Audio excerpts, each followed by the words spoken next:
Showtime. Showtime. Showtime. Showtime. Showtime. Showtime. Showtime. Showtime. Showtime. Showtime. Showtime. Showtime. Showtime. Showtime. Showtime. Showtime. Showtime. Showtime. Showtime. Showtime! Ed Berliner, the fastest show in sports. Greetings, true believers. Welcome back into the fastest show in sports. I am Ed Berliner. I am your host. I am the ringmaster. The gentleman with me, of course, is the resplendent in the perfectly orange for a tropical Friday, because everybody knows you have to wear a tropical shirt on a Friday, and the man who absolutely nailed it this week when he made sure that his cell phone is charged to 100%, so we don't have to worry about him dumping out of this show. My God, technology works, ladies and gentlemen, for Mike Wise. Namaste, Ed. Namaste? Very nice. That's what we ought to do. Maybe, you know, every sports show should have like a little namaste moment just before they begin, so that everybody's calm, everybody's okay, nobody's angry. Because by the time of the show, we've got like 10 million people in the world who are all angry. Now, today's show is all about fear. That's right, fear. Fear. We have decided to dig into the fear of American sports fans, specifically one group of American sports fans. But we'll get to that as we go through the day, because, Mike, what is it in life that really frightens you? I mean, really scares you? I think Jack Nicholson in The Shining. Wendy, honey, I'm not going to hurt you. Just give me the bat. I'm just going to bash your brains in, bash them right the No, so, I don't know. Something that scares me. Oh, gosh. Surprises. Have you ever gotten out of bed at late at night and you don't realize, and you either got to go to the restroom, and you don't realize that your spouse or significant other has gotten up before you. You think they're laying in bed next to you, and all of a sudden they walk out of the bathroom, and you're like, ah! You're like, oh my God, someone's in our house. You have no idea that the person walking out of the bathroom is really the person that was you thought was in bed. So I don't get those, because we have dogs. So when we rise at any time, the dogs are like on the bed, they're on the floor, around, Yeah, or if you want to get me in the movie, man, if you want to get me in the movies, just have that moment where the woman or the guy is looking in the mirror, and all of a sudden they close the door, and the person is behind the mirror, in the background waiting for them. That always gets me. When was the last time, just out of curiosity's sake then, because you mentioned The Shining, when was the last time in a movie theater, not watching it at home because it doesn't have the same thing, but that watching in a movie theater that you jumped, that you had one of those scares? Oh, I can't even remember. I mean, you'd have to go back to, oh my goodness, it would be an Alien type of movie, or maybe what was the movie? Jordan Peele did. Get Out. That there was a couple moments in that movie where I saw it in the theater, and I was just like, Jesus, that got me. I haven't seen that yet, and I've decided, I have. Oh, it's tremendous. But I will tell you this: at the time I jumped, and this goes back even farther, but you were right on there when you talked about science fiction. I saw the original Alien movie in widescreen in the theater. I was working for a radio station at the time, and we had freebie passes to go see the premiere. And it was one of the few big screens in the area. When that thing came out of his chest, when he's like, it was one of the times. No, but it was that moment when the chest burster came out. Yeah. And it cracked through his chest, and there was blood everywhere. I absolutely remember I jumped. And I'm not usually scared of it. And an interesting thing about that, Ridley Scott, the director of Alien, did not tell the crew what was going to happen when he did that. So Smart. when you watch the movie and you see the blood spurt, Angela Cartwright plays one of the shipmates there. I think her name was Parker. I'm not sure. But when she was sprayed with the blood, that is a real reaction. She had no idea what was coming. And all of a sudden, she's covered in blood spurting out of this thing on the table. And it's brilliant. I'm calling up that clip. After we get done with this, I'm calling up that clip. Oh, you have to. You can, but wait a minute. Don't watch the clip. Go watch the movie again. Yeah, I mean, same thing. I saw it in the theater with my sister. I remember it. I was freaked out. I mean, Friday the 13th. Remember the original Friday the 13th? I wasn't that scared by Friday the 13th. Yeah, but the last scene where you think the movie's over, and the guy and somebody's fishing, and they're in the boat, and he's fishing. Okay. I didn't, you know what? But now you're making me think. There was another scene that made me jump, and it was in the original movie Carrie with Sissy Spacek. At the end of the movie, and I don't care, it's not like there's spoilers here. The movie's 150 years old, so take it easy. But at the end of the movie, the girl goes to Carrie's grave to lay flowers on the grave, and boom, the hand comes up out of the boom. That's it. Oh, that's right. Hand comes up out of the earth. It's like everybody in the theater is right out of their chair. Yeah, it's just perfect. Anyway, all right. That was good. So let's get to it. Let's start on fear. This is Fear in Sports is the edition today on the fastest show in sports, and we begin with a loving couple, two people who absolutely are enthralled with each other, two brothers who absolutely have great affection for each other and great affection for the young lady involved. But this involves the beginning of absolute fear. Our guest today is a singer, songwriter, and producer and director from Nashville, Tennessee. That's bullshit. She is from Reading, Pennsylvania. She is the most awarded artist in the history of the American Music Awards, Billboard Music Awards, and iHeart Radio Music Awards. God damn! She has 14 Grammy Awards and is the only artist in the history to win Album of the Year 4 times. Last December, she wrapped up the Eras Tour, which spanned 149 shows across 51 cities, 5 continents, and was the most attended tour of all time. I'm still going. Hold on. Her last album, The Torture Poets Department, set a record with 1.76 billion streams globally within the first week alone. All right. In the first week? And as a fan of that guy on the Chiefs, she has 19 wins, 2 AFC titles, and a Super Bowl. 92%. Are you ready for it? Making her podcasting debut, the most aggressive guest in the history of shows, Taylor Swift! That intro, Jason. Oh my God. I've seen this before. No, look, his soul has left his body. I'm cramping. I'm cramping. No, that was so good. Thank you. I tried, Tay. Thank you for screaming for like 47 seconds. That was so nice. That was so sweet. Tay, welcome to New Heights. Thank you. Thanks for having me on my favorite podcast. As we all know, you guys have a lot of male sports fans that listen to your podcast. And I think we all know that if there's one thing that male sports fans want to see in their spaces and on their screens, it's more of me. Taylor Swift is exactly right. There's nothing NFL fans want more than to see more of Taylor Swift. Damn it, Mike. We need more Taylor Swift, more Tay-Tay. But every damn time something like that comes out of the woodwork on social media, the fear, the fans who are all upset. We don't need more Tay-Tay. We don't need more Taylor Swift. We're unhappy. We don't need to see her on our screens. We don't need to see her in the skybox when Kelsey's playing.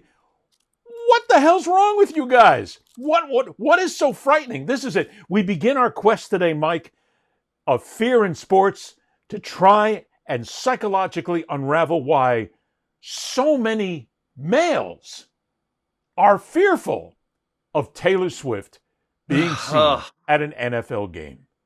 We have to dig into this deeply.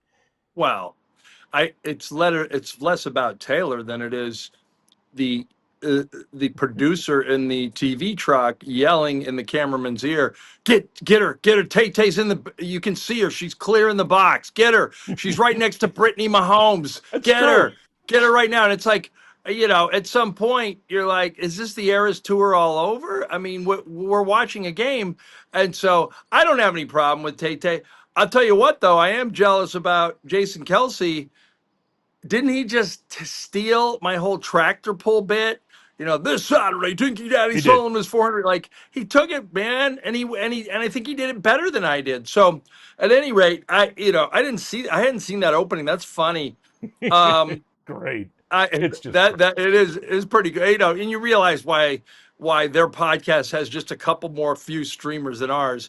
One, they're two white guys that are younger, and two, they've both had professional sports careers, and three, one of them is dating the number one pop artist of all time. Yeah, but number four, had Shannon been the number one pop artist of all time, and you had her on, oh my God, we'd take off. I was working on it, but unfortunately, I don't believe she sings. That's the bad side of things. She might just a little bit. But I will say this much. At least one half of this duo here on the Fastest Show in Sports has better hair. But that's okay. We'll just leave it at that. It happens every time, though. There was, and again, I've become a social media animal when I'm crawling around trying to find what people are saying about certain things on all the different social media platforms. And again, it came out. People hammering, we don't need to see Taylor Swift. This is football. This is manly men doing manly things in a manly fashion. We don't need Taylor Swift. Mike, but it will happen again this season, where Kelsey will be playing. Something great will happen for the Chiefs. You'll get a camera shot of Taylor Swift in the stands, and it will light up again with, we don't need to see Taylor Swift. Don't you guys realize the National Football League is thrilled to death that Taylor Swift is in the stands and that she is dating one of their most notable players on a Super Bowl winning team. She is bringing young girls, moms, dads, people are coming to watch the game now just so they can say they see Taylor Swift. And she doesn't get involved in the game itself. It's just a shot. She's pretty. She's talented. She's got all this. And people still get pissed off about seeing Taylor Swift. I don't get it. It's got to be something to this whole macho nonsense that goes on where guys go, we don't need to see Taylor Swift. We're men, damn it, men. I have a friend. Her name's Kylie Sitton. Used to work. She's one of the most digital brainiacs I've ever met. Went to the Arizona State University Cronkite School of Journalism. Brilliant young woman. She's like in her 20s. She was a Taylorophile. I mean, listen, Lily had a Taylor Swift themed wedding. At some point, I was like, I don't even want to be friends with her anymore. And then I started listening to Tay-Tay's music, and it was pretty good. And it was cheesy, but it was really good. And I put it, I'll be honest with you, I put it on this morning for the kids when I got up, that song, Me. She's a pop artist. She's a godsend. And let's just be honest. And so I don't, I look at her like Stephen A. in a way, where what? Wait a minute! Stop! Hold on a sec. You just put Stephen A. Smith, the absolute worst thing that's ever happened to sports televised broadcasting in the history of the planet. You put him in the same sentence as one of the most talented pop artists of all time, and she's attractive and she's talented. How can you do this, man? Because they both realize one thing, and Stephen A. does have a talent. He knows how to polarize America. Tay-Tay has learned that whether people like her or hate her, they're talking about her. And that's the key to America right now, Ed.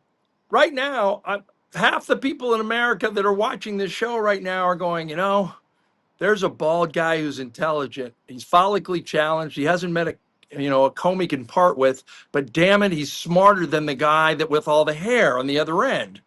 And so but there's another player that, I'll take the guy with the hair on the other end.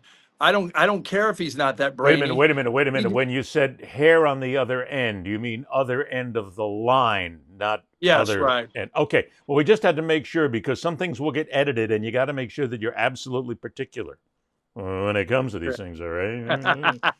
But yeah, so I think that's there's some people that hate Tay-Tay that just like hating Tay-Tay. And they don't hate Tay-Tay necessarily as much as they hate people that like Tay-Tay. Does that make sense? Yeah, it does. And you've also got to admit that it is what I pointed this out to. This is the whole macho male bullshit that, oh, we don't need Taylor Swift. She's a pop artist. She's a female. We don't need women in our club. It's the He-Man woman haters club. I mean, every time I hear somebody nail on Taylor Swift and they go, we don't want her here, we don't want her in our football, I think, wait a minute, you guys spent how much time looking at cheerleaders? Yeah, not only that, I think there's a threat, and I think people need to embrace the threat, actually. It's that a powerful woman, a woman that's actually empowered, is making much more than her husband could ever dream. People look down on this. I think it's the dream. It's my living dream right now, actually, Yes. Ed. As I wait for my book to sell. My spouse is basically supporting our family. I'm doing daddy daycare. Do you think I'm out there trying to get a job? No, I'm living the life. I'm living the life, Ed. It's what we want. I'm literally about to start my own reality series. It's going to be like, Real House Husbands of Panama. And we're going to be like bitching about. Oh, wait a minute. I'm writing this one down, man. Oh, no. we got to do this. Yeah, Real House Husbands of Panama. Husbands of Panama. Yeah, and guys, I'll be getting mad at a guy named, Chip that stole my craft beer out of my refrigerator. That it's going to be great. It's going to be a good series. Looking for a sponsor as we are every single day. So go ahead and call us now if you want to go ahead for Real House Husbands of Panama. So now that we have gone through one line of fear, I mentioned the word cheerleaders. That brings us to the second stage of our sports fear show here today. And the absolute fear, the anger, the literal hate that is spewed that turns into fear, again, when we're dealing with football. And for this takes us to the Twin Cities in Minneapolis, Minnesota. The Minnesota Vikings getting ready to tackle their rivals as the NFL season approaches. But the team, now playing defense after announcing 2 new members of its cheerleading squad, are men. Blaze and Louie, earning spots after a rigorous audition process. I went to a lot of Vikings games with my family, mainly my dad. Was definitely watching cheerleaders thinking I wish I could do that. Being that role model for other little kids who don't know that this is an option. But the inclusion of the 2 men on the 35-person cheer roster has some calling to boycott the team, with replies to the Vikings Instagram post reading, "I'm not a Viking fan no more," and "I just lost all my respect for the Vikings." Across social media, far-right accounts latching on to the backlash, and even a former player blatantly hateful. Antonio Brown, currently wanted by police for attempted murder, which he denies, calling Blaze a homophobic slur. Plenty of others defending the cheerleaders, writing, "They were incredible and deserve their spot as a part of the squad." The Vikings telling NBC News, so far, no fans have canceled their season tickets, and writing, quote, "Male cheerleaders have been part of previous Vikings teams and have long been associated with collegiate and professional cheerleading. We support all of our cheerleaders and are proud of the role they play as ambassadors of the organization." Efforts to reach the 2 male cheerleaders for comment were unsuccessful. Of course, cheerleading men is nothing new. There have been countless parodies like this classic Will Ferrell SNL skit. Fix it up, break it down now. Or the iconic teen drama Bring It On. These are not spirit fingers. These are spirit fingers.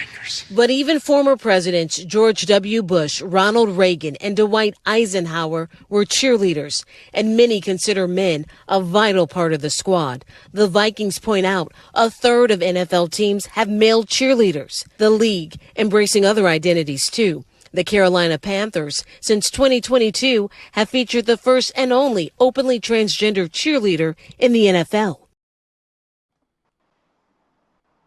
Minnesota Vikings fans are threatening to leave the Vikings because, my God, there's men on the field and they're showing us their butts in shorts. My God, what a bunch of homoerotic is going on here all of a sudden.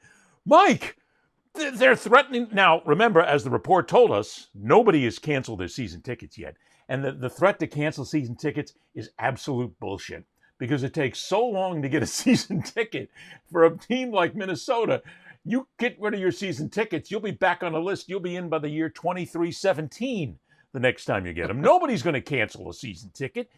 But, Mike, again, here we are in the fear factor. What is so frightening about having guys on a cheerleading squad? Now, before we do this, hang on.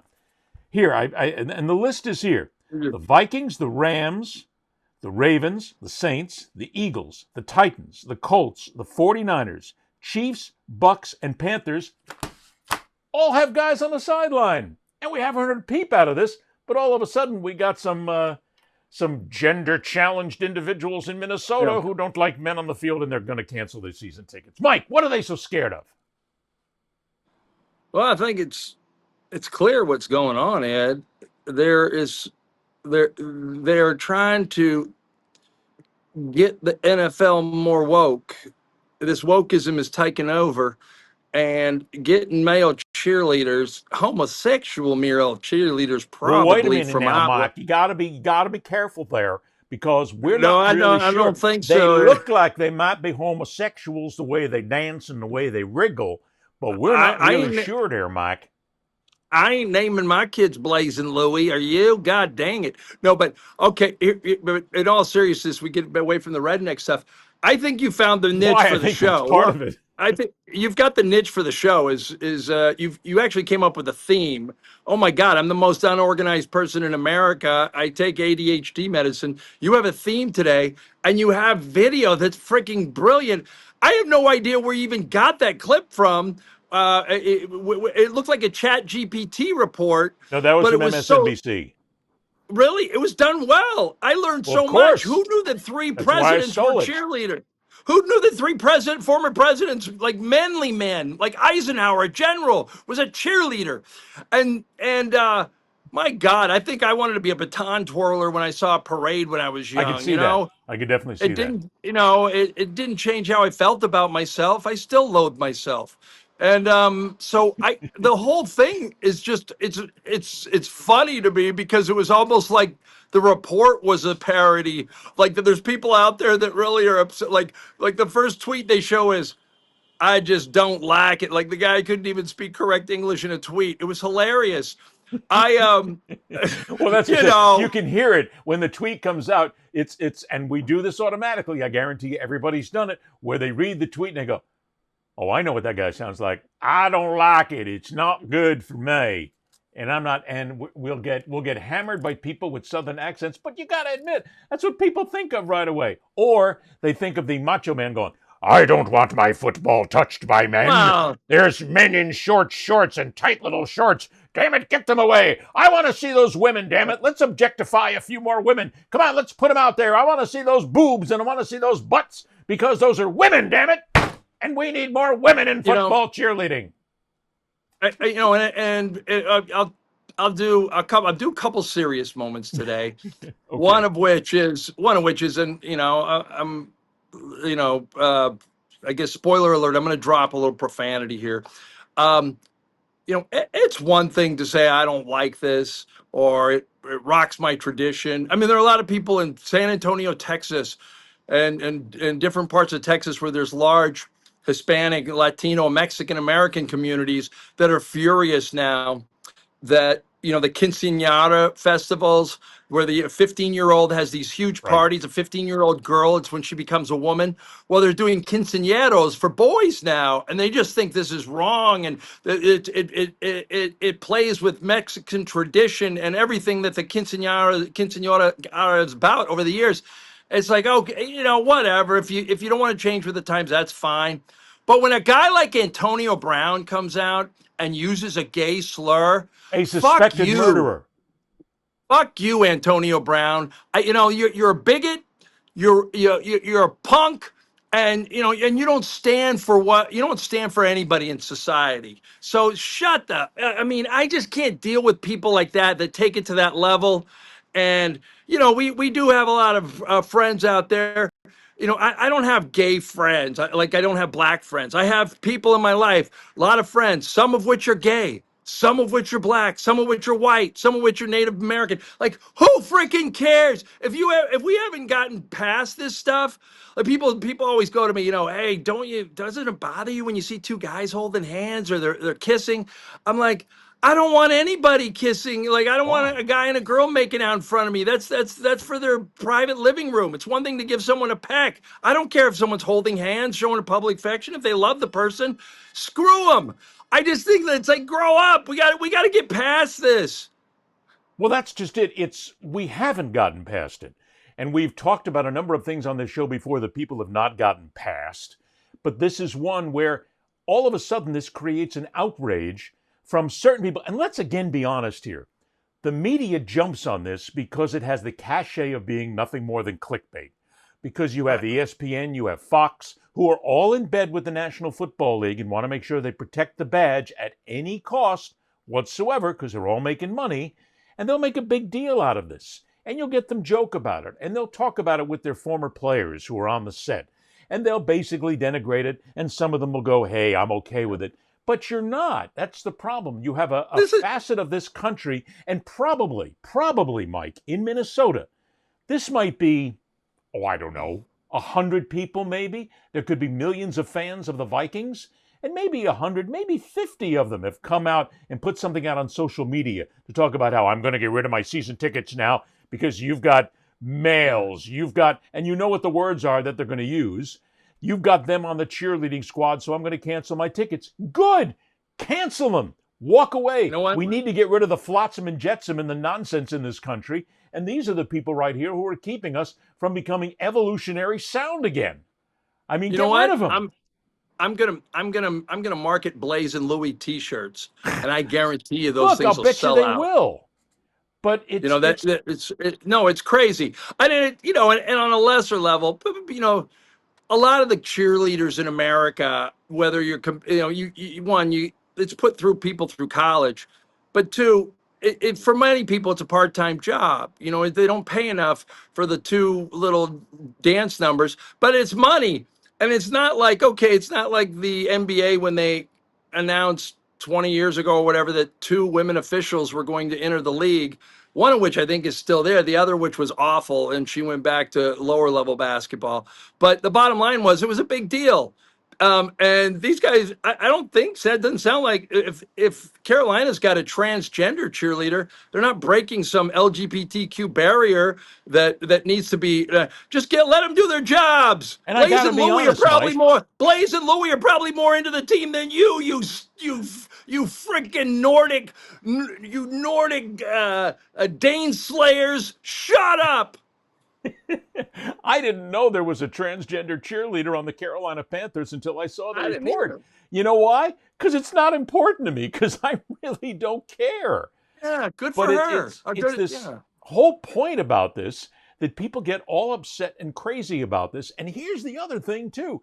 They're talking, and if you listen to the report from MSNBC, George Bush, George Bush, Ronald Reagan, and Dwight Eisenhower were all cheerleaders. So I guess they're not really manly men. We have to go back. Manly, and again, Mike, know this is all part of the MAGA nonsense in this country right now. It's all part of the woke attack because they don't fit what they want as males. You guys are out there. You look like a bunch of fairies is what they're going to say in private conversation. And they'll say that you're too woke. It's the MAGA attack on America with these people. They don't want to go out and admit that Bush and Reagan were also cheerleaders, so these guys were out on the field doing the same thing, although I doubt they were wearing gold lame pants, but they were cheerleaders too.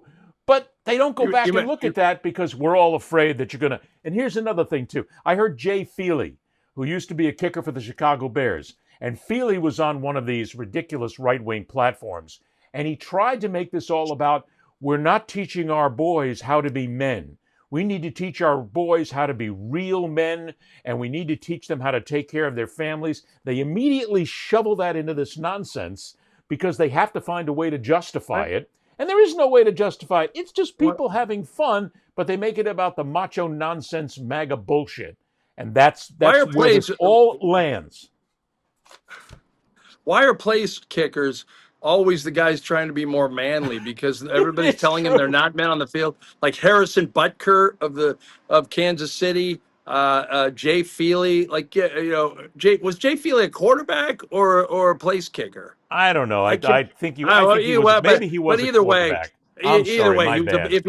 he was a backup quarterback. He was about as effective a quarterback. He was. Let's put it this way: as a quarterback, he was a great place kicker.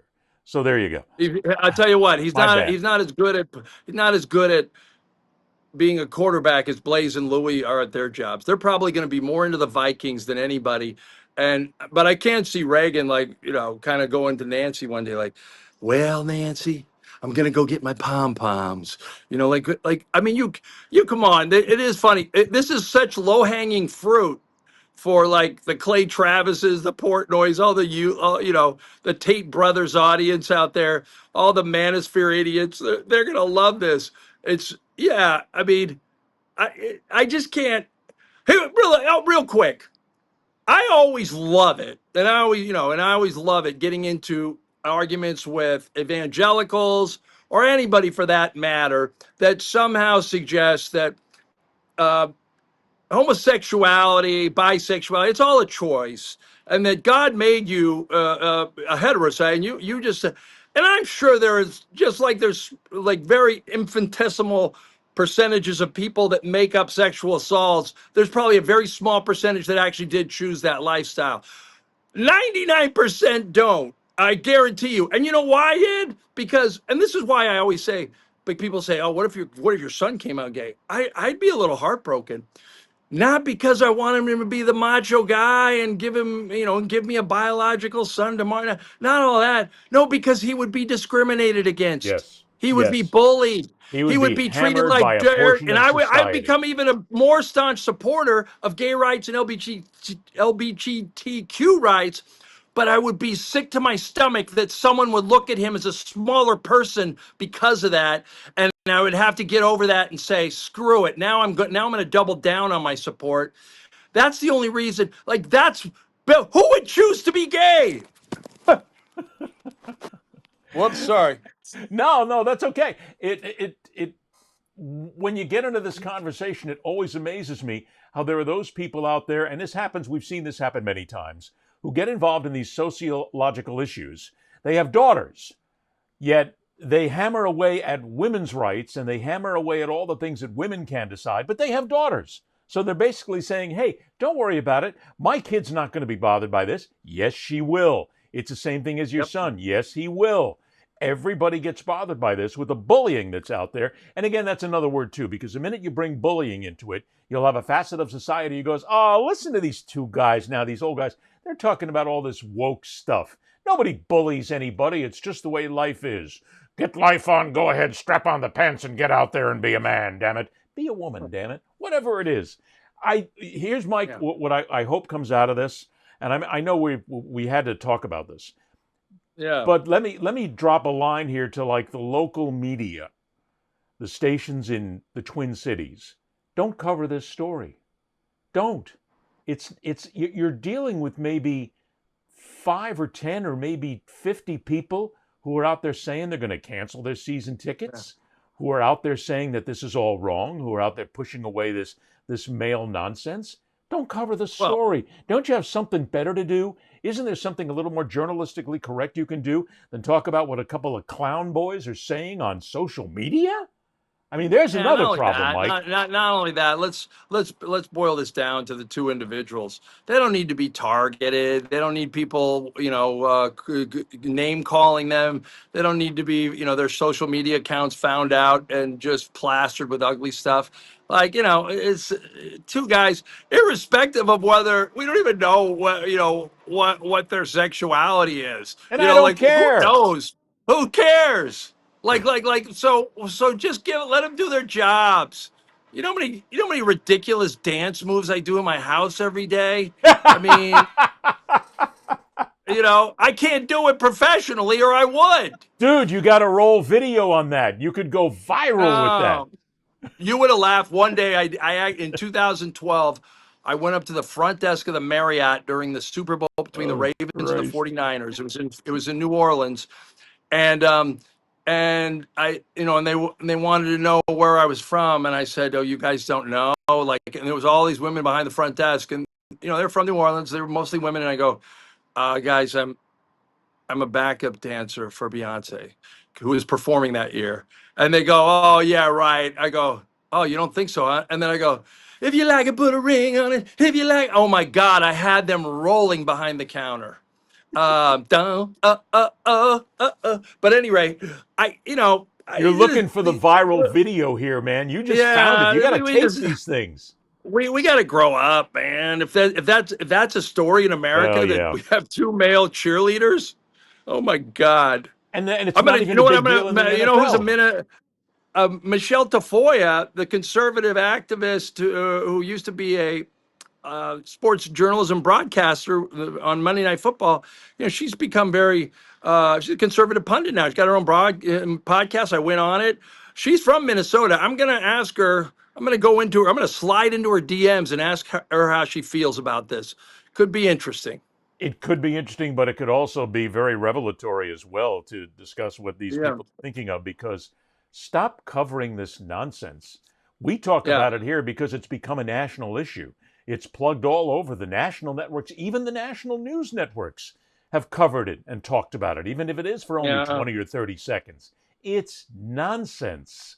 Get away from this. Let these people live their lives. And be a little bit more secure in your own masculinity, guys. I tend to think that's part of the problems.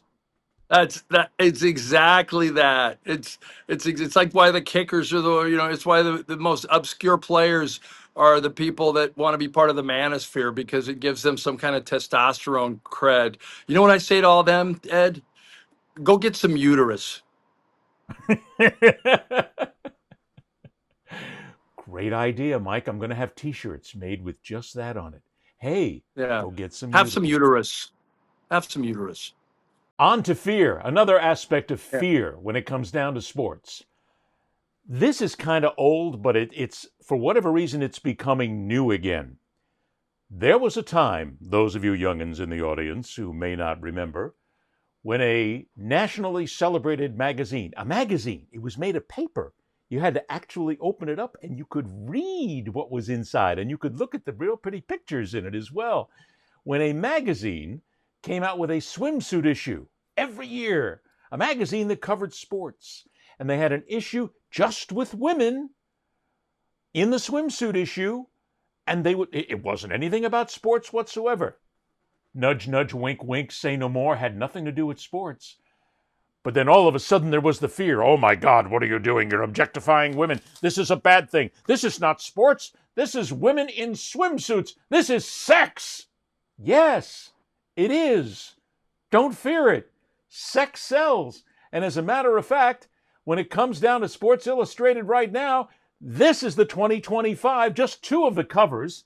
Salma Hayek there, who is now Salma Hayek Pinot, I guess that's her married name, and Olivia Munn. For those of you watching on the YouTube channel, you can see them. This is a sports publication, which actually is not nearly as popular as it once was. Sports Illustrated is still trying to hang on by its thumbnails, and they still have the swimsuit issue. It's not about sports at all. It's about sex. Mike, there's the next thing. When it comes down, and you can correlate this to cheerleaders. Why are the cheerleaders there? Sex. That's if it wasn't about sex, they'd be in long pants and sweatpants and sweatshirts. They're not. They're in short shorts. They show their breasts. Oh my God, they're showing breasts. It is about sex. But Mike, again, we're at this. I caught this. The swimsuit issue came out earlier this year. And it's again part of some social media campaigns where people are going, this is a terrible use of sport. This is not sports. This is objectifying women. It's a pretty girl. What's the big deal? It is objectifying women, but it's sort of under the banner of it was grandfathered in years ago. I don't know, whether it's softcore porn or not. You can choose to probably is. You can choose to not order it. You can choose not to order it. I mean, but we've come so it's funny. What's sad about the Sports Illustrated thing, and on our continuing quest to talk about journalism and how it's almost dead, is Yeah, I wrote a piece for Sports Illustrated. I was going to write a big one. Then they told me to hold off because um, they had some new owner that was going to buy in, and it was some hedge fund manager, and and basically Usually the is only these thing days. left at Sports Illustrated are these sports blogs, these little fan blogs, and the swimsuit issue. That's all they got left. It's Pretty much. sad. It used to be the Bible of sports journalism, but But I that's guess another story. my point is here, let's not fear the swimsuit issue. It is what it No, is. no, and It's plus it's pretty we've girls gotten in swimsuits, and okay, yeah. Didn't it is what it ESPN is. magazine? ESPN magazine had the body issue. Do you remember that? And Yes. and they had like a trans person in the swimsuit issue. And they had guys in the swimsuit issue, like Bryce Harper was almost naked or something in one of the Well, issues. no, wasn't there one time when they did basically use body paint and the models were indeed naked, but it was covered by the body paint? Yeah. And the one time that nobody laughed at me at an ESPN magazine meeting when I got in there was a woman named Marie Donovan. She was like really smart. She was an executive. And I went up to her and I said, if we really want to push this envelope on the body issue, I'd like to volunteer for the dad bod issue. And she didn't even laugh. Christ. And I knew then that we were in trouble because the dad bod issue would sell. You and Luka Doncic, you can all put your Yeah. dad bods up there, man. Yeah, Now me wait a and minute. Luka That's Doncic. that's not a bad idea though in the first Yeah. place. Because if we're going to Yeah. talk about, and I know there's people who are angry about the swimsuit issue. I know there are those who say, wait a minute, Ed, they are objectifying women, whatever you want to use. They're making fun of them. They're getting paid for it, I guess. But whatever it is, I understand, and I'm not going to downgrade how you feel. Let's go ahead and have the fat guy sports fan issue. I mean, let's put guys out there who are 372 pounds. Let's put a bag of Doritos on their chest. Let's give them a bottle of Bud Light or Michelob Ultra, and let's put them out there. Why not? Yeah. I'll bet you Alex- it would sell out. Yeah, no, it's like Alex Jones could go on. I mean, you could think of all the God, now that's people that need to mix in a salad. Okay. Yeah. Okay. No, I'm not scared of the swimsuit. There's no fear of me getting the swimsuit issue. But Given let that me let me back up my on the other side, though, Mike. Okay, to make sure that we hit both ends of this argument, should we not have a swimsuit issue? I mean, again, as I point out, there are those people who would say all you're doing is you're looking at women's bodies, you're not paying attention to who they are or what they are, and you're making $1 off women's bodies. In 2025, have we reached the point where there should be no more swimsuit issue? I mean, this is a debate that's gone on for 20 years. Yeah. I mean, if you ever went out with a model, Ed, and luckily I have, because I went out with one in New York. She was from the Ford modeling agency. I shouldn't mention her name here, but I will. No, I won't. I won't embarrass her.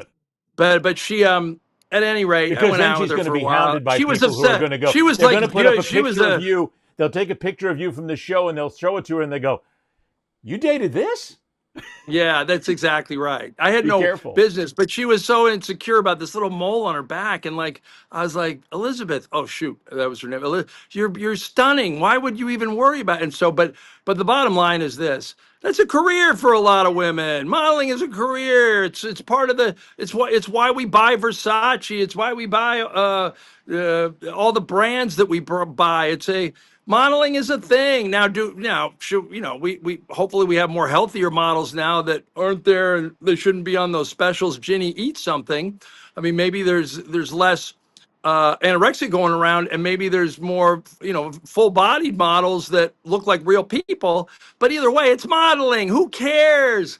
I don't see. This is this whole ridiculous. If we want to have an argument about like Pornhub, and these are the things that shouldn't be on Pornhub. Yes, okay. They're like, children, anybody that looks like they might be under 18, take them off. Anybody that's choking, obvious. anybody that's choking somebody. No, that's not how real relationships Indeed. work, So that kind of stuff, yeah, but swimsuit issue, no, who cares? It's swimsuits. That's all it is. Look, all of a sudden we're going to start banging into the whole Sydney Sweeney argument that's going on in America right now, which is the stupidest line of bullshit I have heard in a long time. Like, as you know, as liberals, and I guess I count myself a liberal in this country. As liberals, you know, if we've learned anything the last couple years, we probably need to pick our arguments and our fights a little more wisely from now on. Because if everything, it's like if everything is racist, nothing is racist. That's what the other side thinks, and then they have a permission to get really ugly. We need to like pick our fights more wisely. Stop getting all upset about women who are actively and willingly appearing in an issue that looks at them in swimsuits, and whether or not there's guys out there on the cheerleading field. Stop worrying about this absolute nonsense.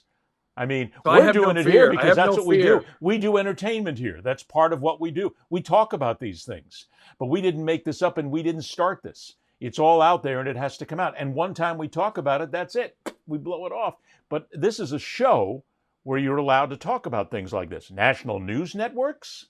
Stop. Come on. There's local news networks. There's more important stuff to do than this. And you really should be paying more attention. Maybe if you paid more attention to the more important stuff that's in the local issues and the national issues, we wouldn't be in the mess that we're in right now. There you go. Okay. Outside of You're right. I concur with all that, and you just gave yourself the end of a soundbite that was perfect. Thank you. It is one of the things that I do know how to do very well when it comes down to shows. Outside of the fear factor, there is something else that we do need to talk about this week because I found it to be rather ridiculously hysterical in so many ways. The WNBA is doing everything they can to make sure that their players are being seen as real basketball players, which is fine because they are. These are outstanding female athletes. They are without question talented basketball athletes. They are professionals. They deserve all the accolades they get. But sometimes it seems to me as if they're sort of going a little too far in all this, and it comes down to a fight between the Connecticut Sun and the Chicago Sky. Westbeld. Rivers climbs the ladder. Oh no, it's getting feisty. Hartley and Allen get into it. Oh my goodness. Sky and Sun not getting along despite the fact they share the same real estate up in the air.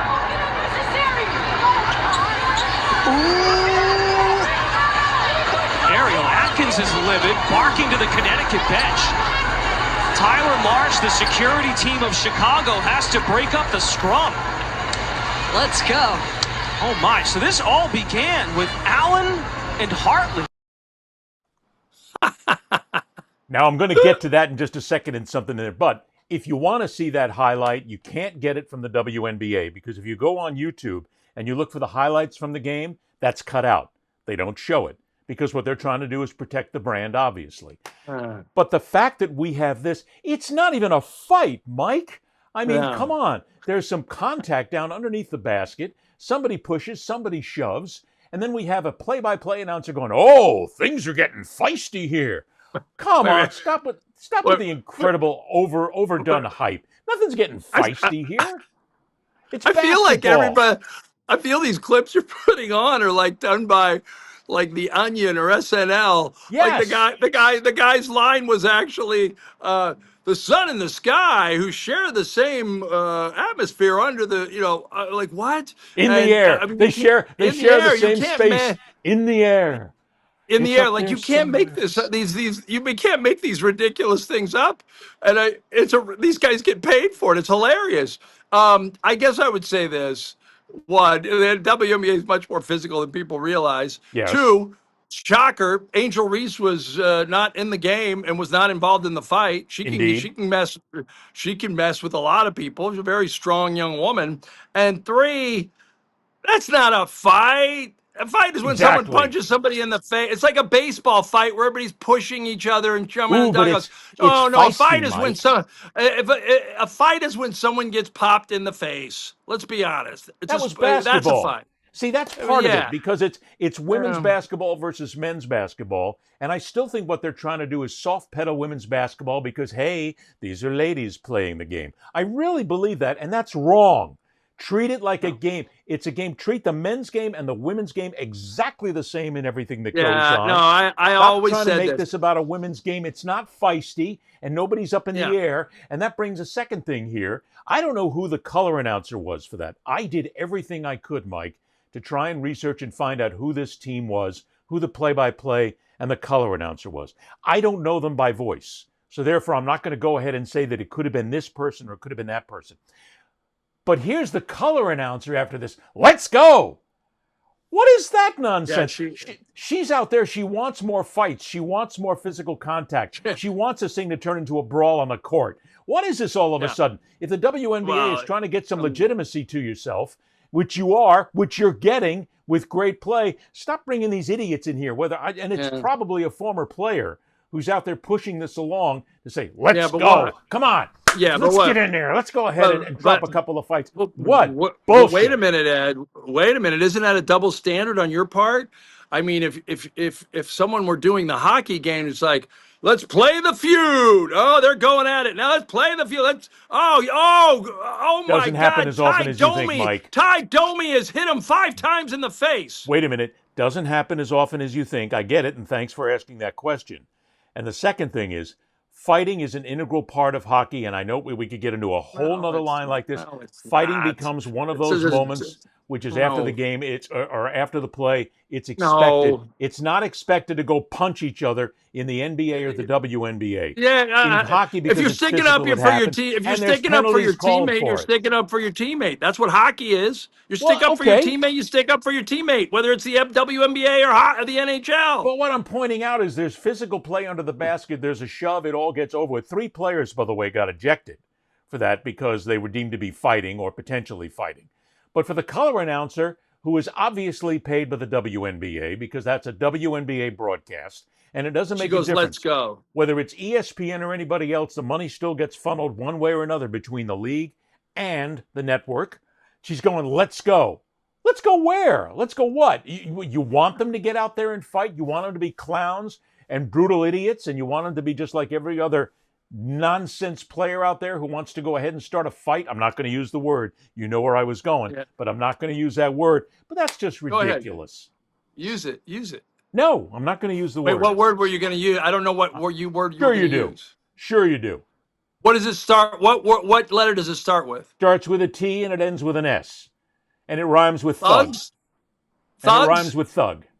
Yes. Yeah, thugs is, thug, unless you're using both races, thugs is like a dog whistle for a black person. Without question. Yeah. So I would say this. Look, contact is part of contact. But yeah, her saying, let's go, if you're going to get into it, I would have went like, it's on like Donkey Kong. Oh, baby. Like I would have hyped it up. But you're right. It's sort of encouraging, the encouragement of violence amongst women and amongst men. Like, okay, yeah, enough already. Grow up. What I'm saying is, Mike, the WNBA doesn't need it. They have finesse. They have excellent players. They have strength. They have really good players, really good shooters, professional players. It's unnecessary to do that. What I think we need to do, Mike, is stop trying to create a difference between the NBA and the WNBA. It is professional basketball, and it should be treated the same for both sides. Well, yeah, you said, I thought you made a great point when you noticed that the WNBA didn't use the video of that on there. Why? Like, it's a scrum. It happens. It's why I used to get mad. Why do you think people are coming in record numbers to the WNBA now just because a white girl can shoot from the parking lot? No, because black girls are trying to defend her because they're upset. Oh, the racial animus is ugly, but there's also a quality of this league has gotten so competitive and there's so many dramas every night that people are watching and the personalities are part of it. And it's like Lauren Jackson for the Seattle Storm used to get into it with Lisa Leslie of the Sparks. And at one point in the Olympics, literally in 2000, Lauren Jackson pulled out Lisa Leslie's hair extension during an exhibition game, and it was like this huge deal. And there was this, and the WNBA ran away from this. I'm like, wait a minute, you got a rivalry right here. If you had sold that, or if a WNBA player is overweight, she comes to camp overweight, it shouldn't be taboo to say, you know what, so and so needs to lose 20 pounds. Right, but the minute you say that, you're anti-female. Right, and it's sort of like that's part of your job to keep yourself in shape. If we're not gonna, if you're not gonna list weights or anything like that, like, are you really being a professional sports league? I mean, look, we made fun of it at one time because you remember too when Charles Barkley didn't exactly have an athletic body. He was nicknamed the round mound of rebound. I mean, everybody talked about him being fat. And they still talk about players in the league being fat, being over. Look, Luka Doncic has taken the same thing when they try to cover it up and go, oh, the guy's got a dad bod. No, he doesn't. He's fat. He's overweight for a professional basketball player, and he needs to lose some weight. So you should be able to say it about both. Male, female makes no difference. Make the game the same. It is the same game. It is basketball. These are professional players. And it's ridiculous to have a former player, if that was a former player on that play-by-play, to basically go ahead and egg it on to be a fight, because that's exactly what she was doing by saying, let's go, don't tell me anything else. And that's and anybody who's been in a real what the league needs. Yeah, and anybody that's seen a real NBA fight, and I've been at a few, you're one punch from like ending someone's career, or you're one, something awful can happen that could just decimate, and it's not part of the game. I'm all for standing up for your teammate, but it's one thing to be physical, it's another thing to be dirty, and you don't want to go there. It's just a bad precedent for anybody.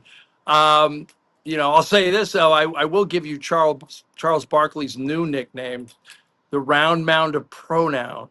You like it? Is that a thing? Really? I stole it from a guy I used to work with named, believe it or not, Don Drysdale. It wasn't the pitcher. In fact, he wrote a beautiful obituary when Don Drysdale died. He said, we shared the same name, and Double D we called him. He was a pretty portly guy. I think he's lost weight since. He looks great now. But he said he had a great line in his column. He said, Don Drysdale, and he goes, he owned the plate. I cleaned it. Hey, by the way, anyway, I just want to point out what you said there about physical play in basketball and how it can be dangerous. Yeah. I mean, many people in our audience are going to be too young to remember this, but you really got to go back and look at it, what happens on a basketball court. Go Google the names Rudy Tomjanovich and Kermit Washington and see what happened there. Kermit Washington hit Rudy Tomjanovich, who was coming at him with a full-fledged straight-arm punch, and destroyed Tomjanovich's career and his life. And that happened on the court, which changed a lot of ways that people looked at physical contact on a basketball court. But to have it here and egg it on again and egg on any kind of violence, it's unnecessary. It takes away from the game. Yeah. Well, Rudy T did go on to win 2 championships with the Rockets, became a very great, good coach. But you're right. It ruined it. You're right. At the time, he had facial reconstruction. I think there's a documentary and a book. I think Kermit Washington wrote a book about it. Kermit Washington, by the way, is one of the nicest people you've ever met in your life. And at that moment, it wasn't as if Tomjanovich was the aggressor. He was coming in to break up the fight. Kermit Washington didn't know that in the chaos. He just saw someone coming at him. And so just think of someone running at you while you're, full extension punch, and it was over. And it was, and so to this day, that's probably the most violent episode in the NBA. But you're right. It's just over the top. And get over it. We are over it. We have taken fear. We have gone after fear today on the fastest show in sports, and we have conquered it. Damn it! We fear nothing. Can I add one thing? Sure, go ahead. And I don't know if this is a clip that you can put up or not, but it did ring something true. The Taylor Swift thing is interesting to me because she's. One thing I've learned about her is she she went out of her way when she was a white country star for a long time, the white country pop star, and all of a sudden she alienated part of her fan base because she saw what was going on in America and she couldn't take anymore. Not only did she like go out of her way to make the people dancing behind her much more diverse. It looked a lot more like America than you have black, white, Puerto Rican, like Latinas. It just not only that, but she spoke out about some things that she thought was wrong, and I love people that get behind causes and things that I think I think are right. Whether it's the right side of history or not, we'll find out. But one of the things that I believe is on the right side of history is I had a guy years ago. I talked to him, and his name was Phil St. John, and I go, "Why did you start this movement? American and concerned parents as American Indians. Why did you start this movement?" And he goes, I took my son, and Phil St. John's a native Sioux from Minnesota. He goes, I took my son to a high school basketball game in Minnesota, and they were the Northwest Indians, and their mascot was this white guy in war paint, and he came around and just started doing the whoa, whoa, whoa, whoa, whoa, and the chop. And my 5-year-old looks at me and he goes, Daddy, isn't that what we do at powwow? And he starts crying. And I realized at that moment, I just killed his self-esteem. So Phil St. John, put on these thoughtful presentations, not you're a racist because you call me a chief or an Indian. No, he put on these thoughtful presentations. He got 47 of 49 high schools in the 90s now, not in the 2000s, in the 90s to change their mascot just because the schools were like, yeah, you're right. You're the only living people we actually caricature and think are our mascots. Maybe we need to get away from that.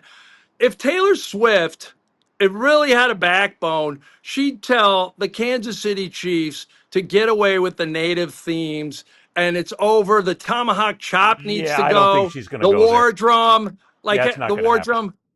It will change. It might not be her, but eventually, I Taylor Swift guarantee you is not I the one to guarantee do you it it'll right now. Hell, change. she's dating But one of the their star fact that players. she doesn't have the backbone to actually have some of her Native American brothers and sisters that go to her concerts, she doesn't have their backbone. To me, if you're in for these issues, you should be all in, not just ones that are convenient for you. Well, I don't think it's a matter of convenience. I think it's a matter of, look, she's dating one of their star players right now. You can't go after the franchise. So screw Maybe she that. will So one why day. doesn't Maybe she will. So why doesn't Mahomes, Mr. Black Lives Matter, say anything? You're bringing Why up doesn't he say you're anything? bringing up an I'm all entirely about different social subject. conscience and how the law enforcement treats African American society. Why don't and if Black Lives Matter, shouldn't Red Lives Matter too?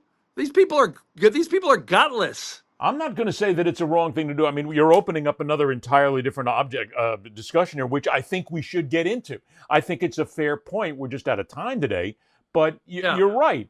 There is the whole idea of that. But then again, there are people, and I got to tell you, when we're going down this road, I still know people, for instance, at Florida State with the Seminoles, who will say that we're never going to change the Seminoles mascot ever because the Seminole people of Florida agree with it. We have the full rights, and we have the full don't agree. Agreement. They have don't part agree of the with it, Seminole Ed. Council there that said, okay, go ahead. The tribal leaders agree with it. The Oklahoma Seminoles, the original Seminoles, have written a proclamation against it. You're correct. They don't want a white kid throwing a spear in the ground. The only reason the Florida Seminoles, actual Seminole Indians, still are okay with it is because Florida State gives them tons of money every year. Yes. And so You're if you want to right. market it, fine. I don't care. Look, I don't care if there's teams there are Native Americans who are okay with the old Washington football team as their team mascot. That to me is like, okay, if Jay-Z wants to use the N-word, if he wants to flip the script and whatever, fine. But that's not the majority of Native Americans. Well, I actually did a commentary on this on the Hardline, which I also have on YouTube as well. And I had talked about that when the Washington Commanders and Redskins issue came up again recently, where I said, okay, great. I'll tell you what, let's just go ahead, Katie by the door, let's call them the New York Jews. How about that? Right. You know, The Hasidics, and you have a guy named Ira as their mascot, and he's got the Dead Sea Scrolls in one hand and the Torah in the other, and he's just running around in his ringlets, yelling at the top of his lung, "Hail to the Jews! Hail Israel!" And if for Miami, I even said at this point, I'll have to get it, but then I'll have to send it to you. If people want to go ahead and look for it on YouTube, look under the hard line and you find it. But I made the whole thing with Miami. I said, let's call them the Miami Boat People. Yeah. If you want to go ahead and do this. There's one the Dallas Rednecks. Exactly. The San Antonio Latinos. Like, I just get to the point where it's sort of like, and there's only a few things that I've actually studied. And I read this thing, the American Psychological Association does this long thing on how not only are they bad for the self-esteem of Native American kids who might want to grow up to be lawyers and educators instead of your mascot, and they don't want to be unpeopled as this thing from the past that was almost eradicated in 2 centuries ago. No, they don't. But it's also bad for our kids, white kids, black kids, because it makes you see Native kids, Native people, as not a living thing in this day, but something from the Dark Ages. Got to tell you, in the last couple of years, I have started watching a lot of the Western documentaries and a lot of things about America. And Ken Burns has done some brilliant jobs on it, brilliant documentaries on it as well, and others. But and Kevin Costner has got something called The West, which does kind of cover some of this, but he still doesn't get too deep into it. But when you start to look at, and again, we're off on a tangent here, which I think we should devote a show to one of these days, is when you look at it, the tremendous amount of hate and violence and subjugation that the Native American was put through for so many years is appalling, which is why every time I hear people say things about how great America is, I want to say, yeah, America's pretty great, but guess what? We got to back up a little bit every now and then, and we have to realize we made a lot of mistakes. We screwed up a lot along the way, and we've still got to make some, I don't want to say reparations, but maybe that's not even a bad word in itself. We have to go back and at least identify that, yeah, we screwed up. Now, if we have to do something in this age, let's go ahead and at least try and make it right in some way. My favorite T-shirt of mine is sent to me by the Crow people of Montana after I came out against Washington's name. And by the way, I don't use Washington's name because it is a dictionary defined racial slur. I don't want to be too woke for you, Ed, but I'm not going to ever use it on this show. You won't see it coming out of my mouth. But I basically, they sent me a shirt and it said, and it's got a picture of Geronimo and his warriors, and it says Homeland Security, fighting illegal immigration since 1492. Wow. I like that. We'll have to do that. All right, go ahead. Don't forget, we will do this one day because Mike brings up a great point. You want to catch us, don't forget the YouTube channel, The Fastest Show in Sports. You can see all the episodes. You can see all the specials there as well. Please get to us on the audio podcast as well. You'll find us specifically housed on Podbean, but we are all across the spectrum. Wherever you go to get your favorite podcast from, just look for The Fastest Show in Sports, and we are there. You can email us as well at fastestshowinsports@gmail.com, and you can go ahead and drop something in there as well. We'll do this again next week. Mr. Wise, always a pleasure, my friend. Go get scared by a movie, will you? Go watch the Alien movie again, and you'll be... There's so many good horror movies. My wife doesn't like horror. That's the problem. We're in the same boat. It's like there's a current series out called Wednesday, which is the Addams Family. Oh, that's the Addams Family on Netflix. That's pretty tame, isn't it? Yeah, it's still too gory. It's still kind of horror, and she won't do it. There's a new series out for Alien called Alien Earth, which is on FX, I believe, and is also available on Hulu. I can't wait to see it. She looked at me last night and said, nope, not going to do it. Don't want to. Okay. Yeah, you want fear? You want fear, Ed? I was Lurch in a school children's play about 2 years ago for the, and I got some. I'll give you that video. You put it up once. That'll scare you. Well, but wait a minute. With your follically challenged issues here, wouldn't you be better as Uncle Fester? Yeah, but they gave me like a big wig. They put makeup on me. I mean, I was a full-on actor. I said a lot of grunting, but I was a full-on actor for. Oh, dude, no. I want to see you as Uncle Fester. If I was casting a movie, yeah, Uncle Fester would be better. Uncle Fester's got a lot more character in it than just Lurch, because Lurch's big line was always, "Oh God, I'm going back. Oh, God. What did he say when he answered the door at the Addams Family? Hello. You rang. You rang. Exactly. Couldn't even remember it all. Or then, I tell you what, you go as Uncle Fester, I'll go as Cousin It. We'll make it all clear. There you go. Make that simple, and here's the casting. He's Mike Wise. I'm Ed Berliner. Thanks so much for joining us, everybody. Until next time on the fastest show in sports, see ya! That's all, folks.